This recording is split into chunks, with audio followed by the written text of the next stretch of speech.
Paisha should still be in the cave. Let's go inside and see how she's doing.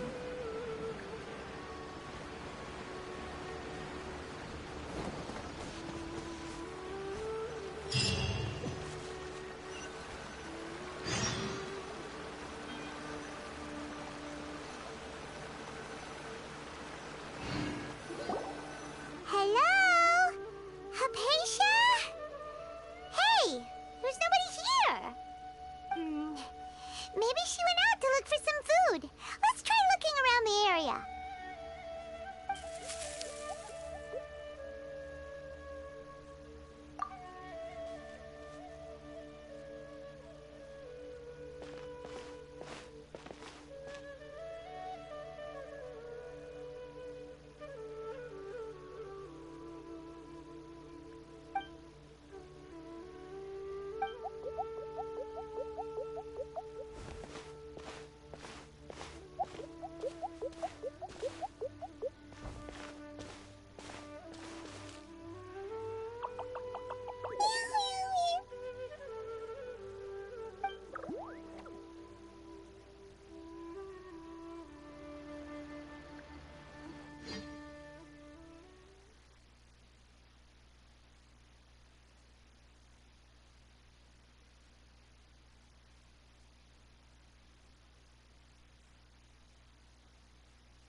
Paisha, are you alright?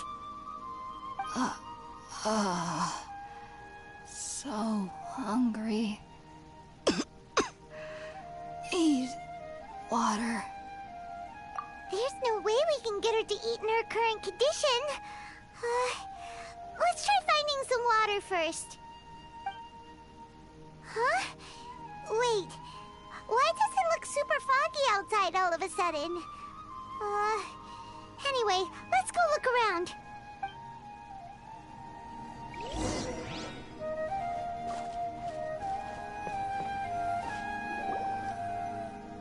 Huh? How'd things out here end up looking like this? What happened? And where are we?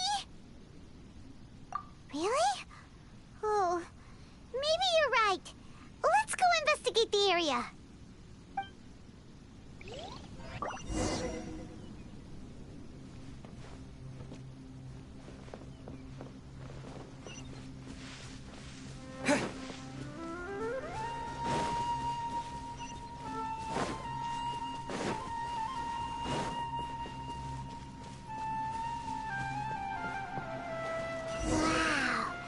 This is huge!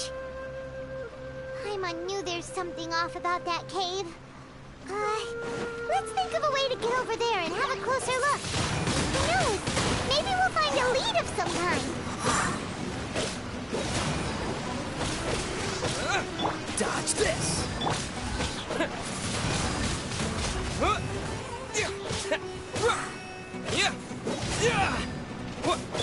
Cool it!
here!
into that is going on here?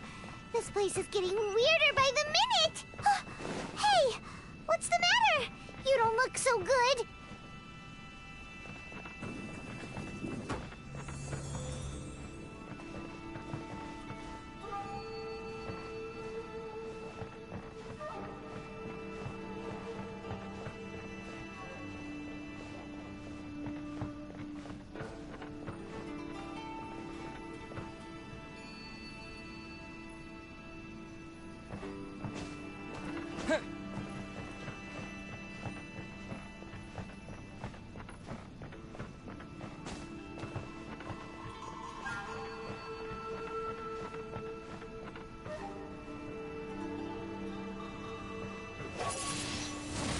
Windblade!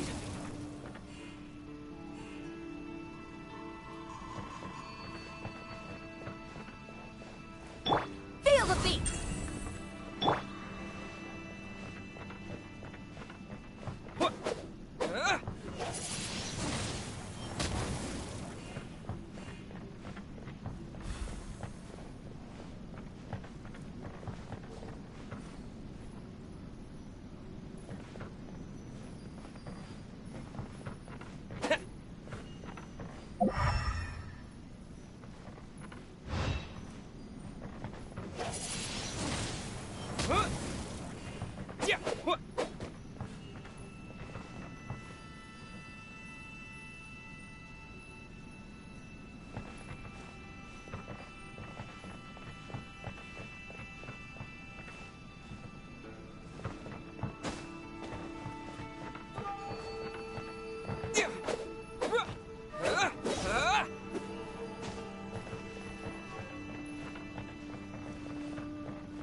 we meet again, traveler. The Abyss Herald! What are you planning to do in this strange place? Strange place. Plotting. You needn't worry about such things. They don't concern you.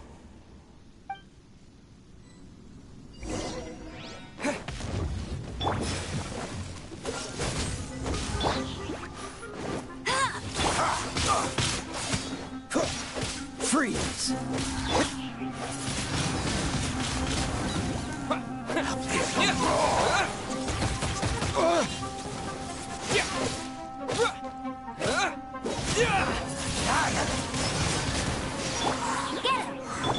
Cool it!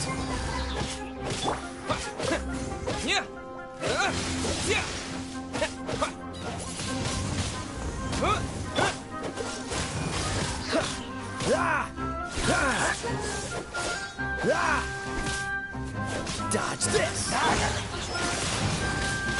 Wind blade!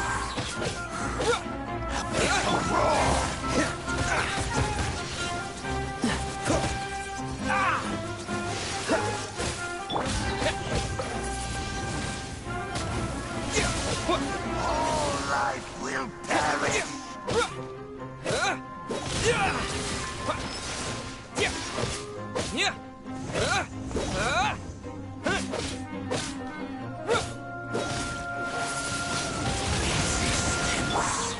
Freeze!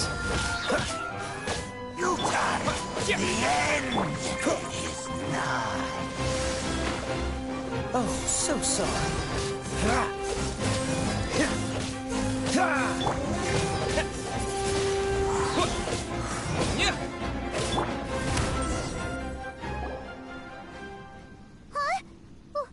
Why can't we beat this guy?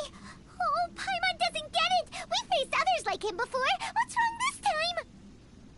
Traveler, though you may have managed to avert countless crises before, your good fortune was bound to end sooner or later. It's time you realize how weak and powerless you really are.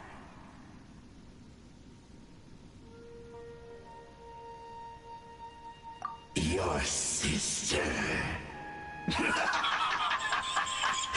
Oh, pitiful traveler. Are you really so ignorant? Or are you just living in complete denial? Her Highness has long since forsaken you.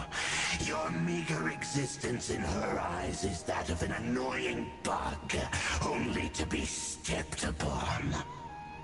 The bonds of love and family which drive you to find your sibling are utterly gone. Your journey is meaningless. But don't you fret now. Today will be your last. Now die!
Hypatia anywhere out here. Oh, there she is! Quick, let's see how she's doing. So sweet. Well, the good news is that she's still conscious. Hey, why'd you drop her food on the floor like that?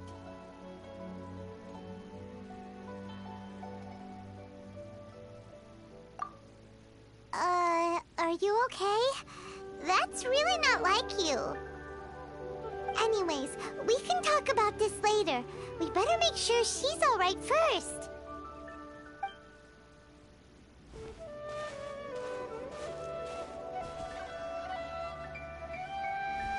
Whoa! Wait a sec. Look at all this fruit lying around her. We can put that to good use.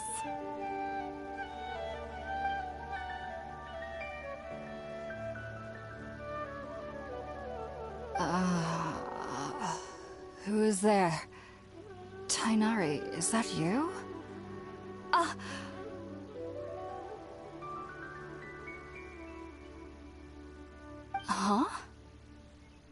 It's okay. You can relax, Hypatia. Tainari sent us here to bring you some food and water. Here, we have a letter that he asked us to give you.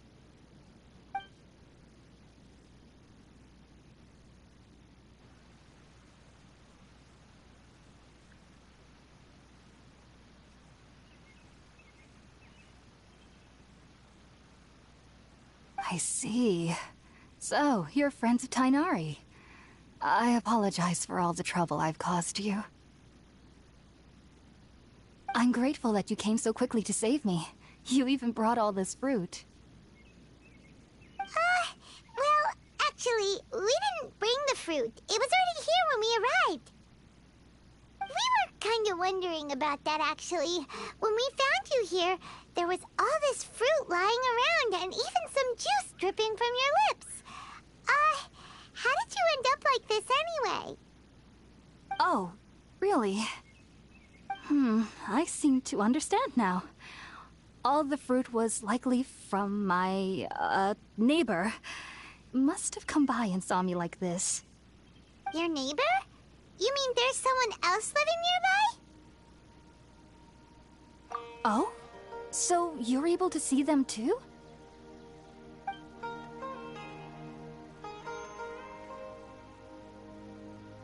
Wait, hold on a second, Traveler.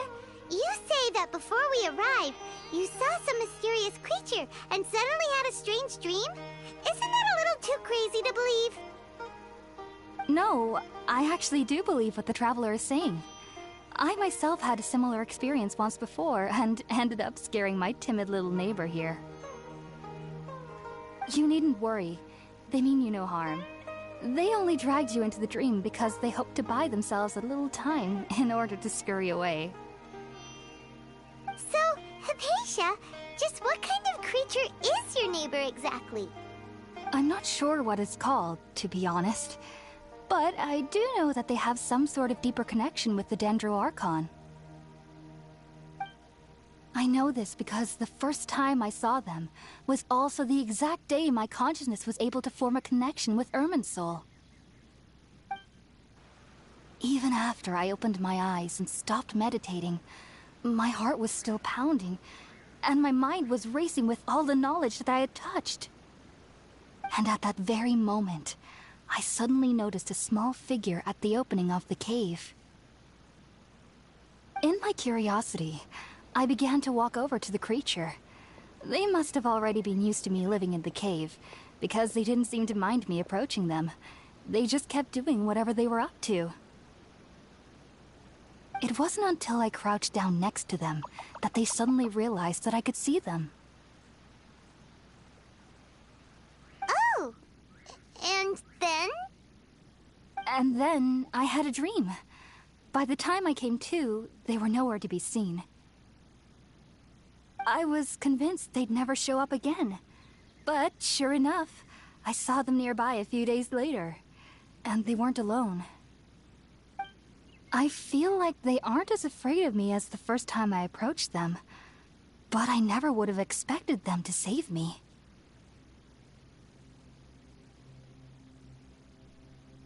Yes, no doubt about that.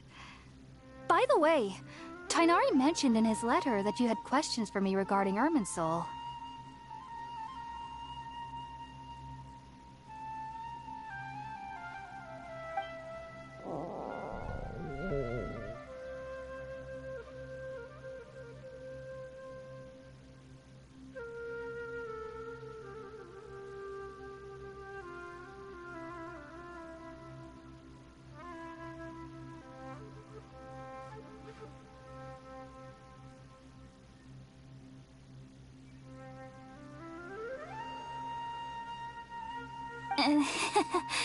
Sorry about that. Sounds like just drinking juice still isn't quite enough for my stomach. Well, if somebody hadn't dropped the food earlier... Anyway, looks like we'll need to prepare something ourselves. Besides, Paimon's getting hungry too. Let's eat first and talk about Irminsul later. Alright, we're up, Traveler. Today's menu will feature sweet madame and a radish veggie soup. You'll love them, Hypatia. They're our specialties after all. Sounds good. I've never tried any dishes from other nations before. I certainly look forward to it. It's been so long since I've had a decent meal, too. To be honest, the last time had to be when Tighnari came to visit.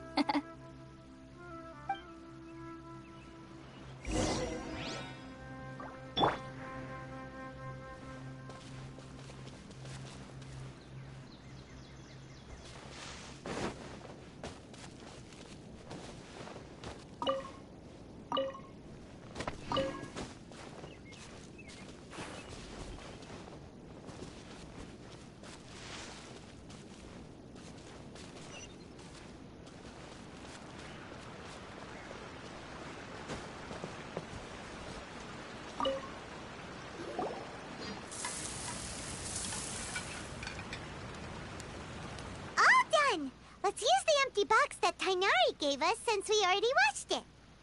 Oh, it smells amazing. And the box is a nice touch, too. Let's go serve this up and start eating with Hypatia.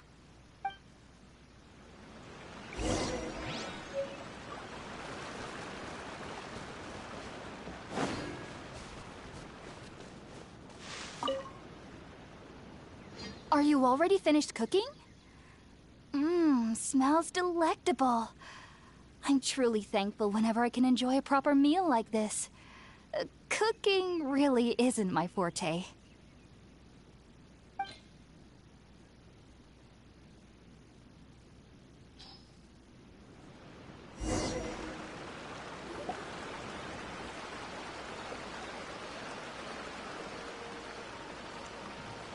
Even though everything you mentioned was in Tighnari's letter, it's still hard to believe you were able to connect with Irminsul immediately after smelling Spiritborn Ale for the first time.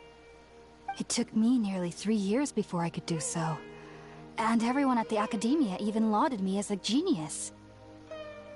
You should know that some researchers spent their entire lives without ever successfully connecting with Irminsul as you have.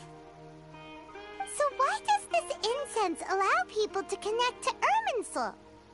The ingredients used to make Spiritborn Ale primarily consist of plants created by Greater Lord Rukkhadevata.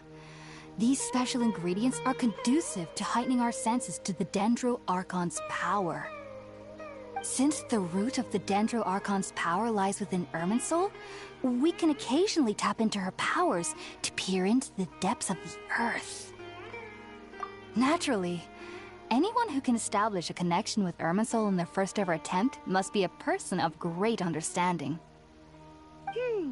Makes sense. But Paimon's got a question. Why was he sensitive to the smell of those plants for such a long time? That was primarily due to his body's unique constitution.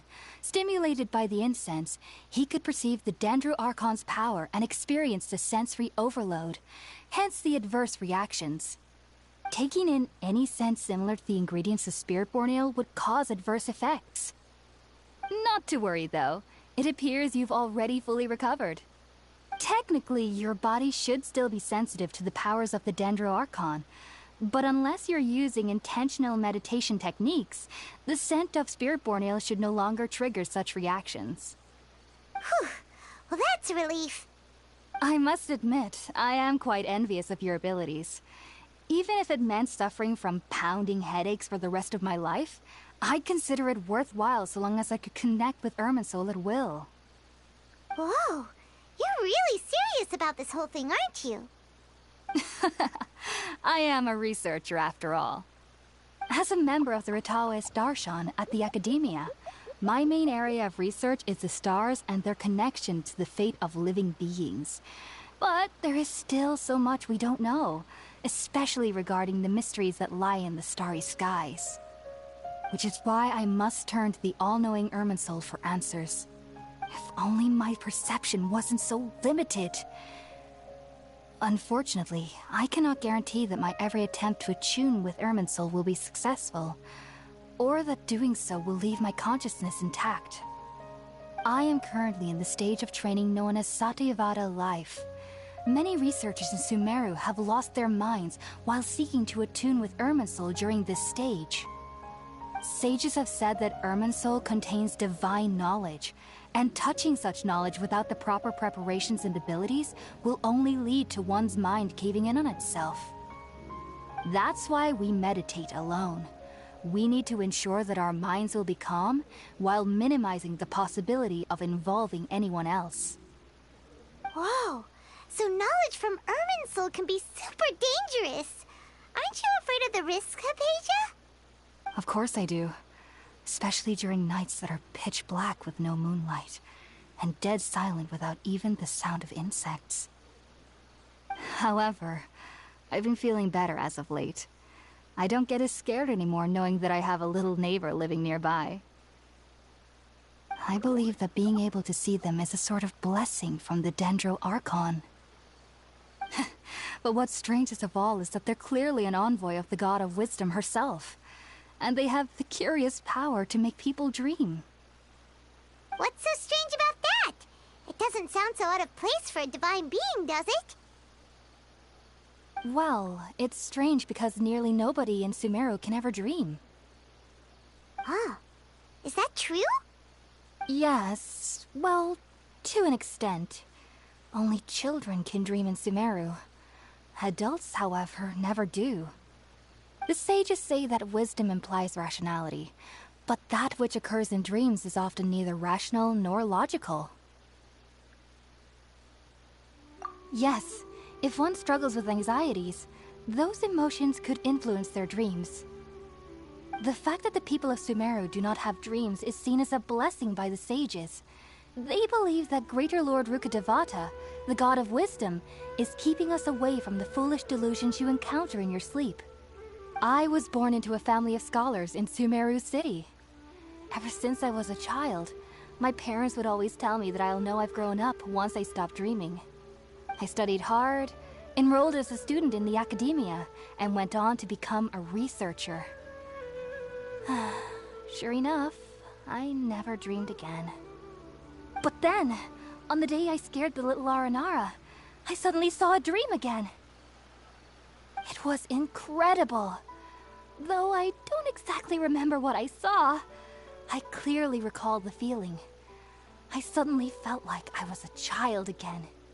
Back then, I was foolish and ignorant as any youth would be, but I was free of fear. Maybe dreaming isn't as bad as we've made it out to be. Just be sure not to speak of this if you travel to Sumeru City. They'll look at you as if you've lost your mind. So, do you have any thoughts about the things he saw when he connected with Irminsul? Sorry. I'm afraid I don't have any answers as of now. All I can say is that what you saw is a memory contained within Irminsul itself. World forget me.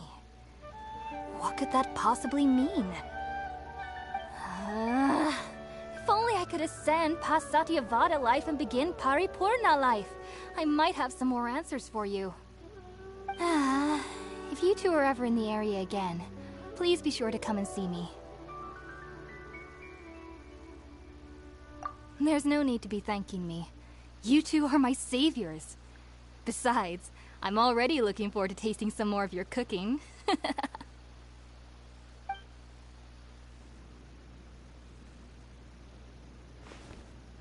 that we know Hypatia is alright and had the chance to ask her some questions, Paimon thinks it's about time to head back to Gandharvaville.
Think about it, Tighnari. Refusing to join is tantamount to burying your head in the sand.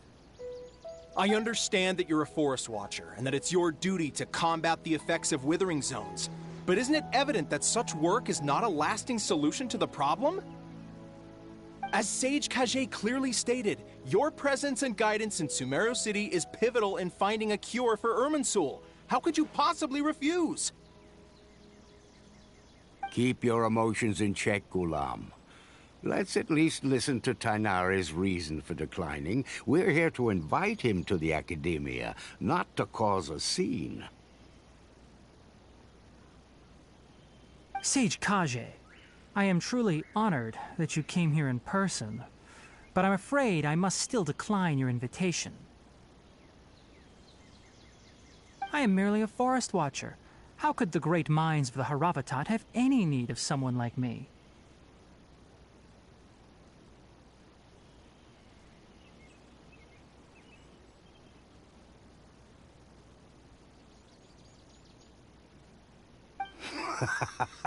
Well, it turns out that your refusal letter had some implications on your master's reputation. He is a renowned sage of the Immorta, after all. So now I've come here in his stead. I see. Huh. And I figured that given his temper, he would come here and berate me personally. Tighnari, your master is an integral part of this effort, and now he requires your assistance. And what exactly does my master need of me, Sage Kage?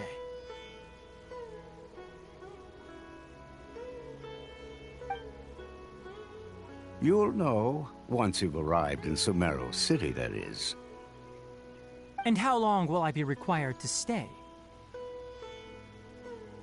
There's no definite answer as of now.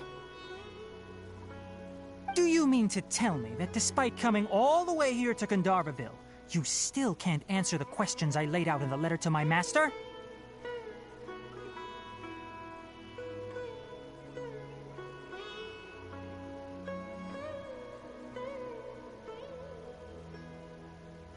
If that's the case, then I'm afraid I cannot give you a definite answer either. Tighnari, but you...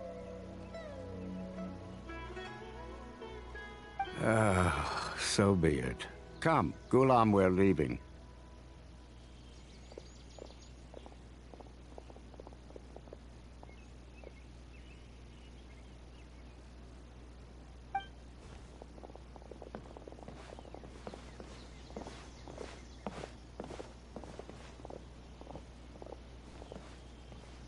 Tighnari, what was that all about? It's nothing. Some people from the Academia wanted me to go to Sumeru City to assist them with a project, but I had to refuse on account of all my responsibilities here. But all that can wait. How did things go with Hypatia? It was quite the eventful trip, but the main thing is that she's safe and sound. She answered a bunch of questions for us, too. Very good. Now that the traveler has made a full recovery, there shouldn't be any reason for you to tarry here longer. I assume you will be heading to Sumeru City, correct? That's right! We want to meet Lesser Lord Kusanali and ask her for advice. Do you have any idea on how we can find her? Sorry. I'm afraid I don't have any advice for you there. Well, do you at least know anyone we can try asking in Sumeru City? Let me think. My trips to Sumeru City have been fairly short, and most of my acquaintances are researchers. How about this? I'll write you a letter of introduction that you can give to a researcher I know. He's from the Amurta Darshan and is adept at gathering information. Asking him might prove worthwhile. Also, when you enter Sumeru City, you'll probably end up receiving something like this item here. I'm not sure if it will ever come in handy for you, but maybe you can give it a try. Oh? What is it? It's called an Akasha Terminal. It's a tool produced by the Academia that utilizes the legacy of Greater Lord Rukkhadevata. Some say that this very item is the basis of Sumeru's reputation as the City of Wisdom. Needless to say, this device and its usage fall under the Academia's expertise, so I'll leave it to them to show you how to use it. Great! Next up, Sumeru City! But wait, before that... That's right! Tainari, we have something important to say to Kale before we leave. Is she doing better now? Yes, she's doing much better. After being confined to her bed all this time, I thought a little walk would do her some good. Last I saw her, she was taking the path towards the North Crossing. She knew you two would be leaving soon, so she must have wanted to see you off. Thanks, Tainari. All right, let's go! Farewell, and good luck to you both.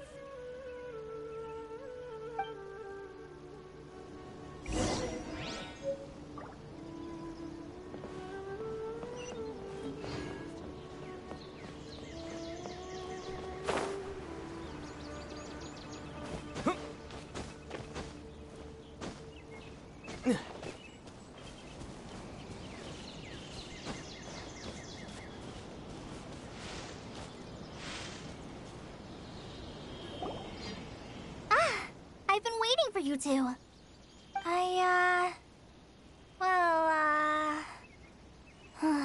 Never mind. I guess I should just wish you two a safe and successful journey. Thanks for waiting here just to see us off, Kale. We're headed to Sumeru City.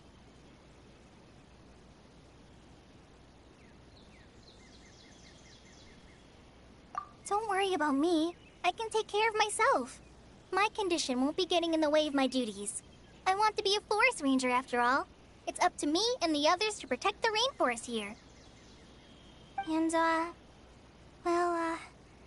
I'm sorry. I should have told you both about my condition when we first met. I just wanted you two to treat me as a normal friend, not some girl that needs your sympathy. But I guess now I understand that the most important thing is for friends to be genuine with one another. There's no need to apologize, Kale.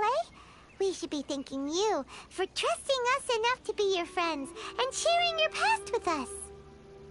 We're probably still gonna worry about your condition, but that's because we're friends and we care about you. Thank you. That means a lot. Before you leave, I have something for you. Oh? What is it? It's my recipe for pita pockets. I told you that I'd give you a copy, remember?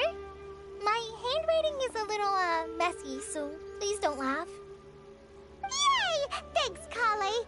Now we can eat those scrumptious little pitas whenever and wherever we like. I hope that whenever you eat them, you'll both remember your time here in Gandharvaville. Well then, I, trainee Forest Ranger Kale, bid you both farewell. Please visit Gandharvaville again. The Rangers will always be ready to assist you here.